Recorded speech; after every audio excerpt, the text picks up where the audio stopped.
İndi isə konkret Qurban Məmmədovdan danışaq. Bu günlərdə bir video yayımlandı. O videonu izləyə bilərsiniz. Azərbaycanda gedən proseslərdə xarici dövlətlərin xüsusi xidmət orqanlarının geniş fəaliyyəti bizim deməli diqqətimizdədir. Bu fəaliyyət çox təəssüf müxalifətdə olan partiyalar vasitəsilə həyata keçirilir. Bir sıra partiyalar vasitəsilə. Bu sözlər deməli faktsız iddialar deyil.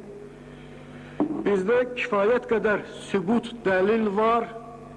Biz bu yaxınlarda 98-ci ilin əvvəlində deməli Azərbaycan ictimaiyyəti Qurban Məmmədov və Cəmaləddin Əhmədovun iştirakı ilə törədilən təxribatın ifşasının şahidi oldu. Bu adamın hər ikisi Rusiyanın xüsusi xidmət orqanlarının agentura şəbəkəsində olmuş adamlardır. Çox təəssüf və bu təbii şəkildə onların bu əlaqələrini prosesual qaydada sübuta getirmək mümkün olmadı deyə bu ittihamlarla, bu maddələrlə onlara ittiham verilmədi.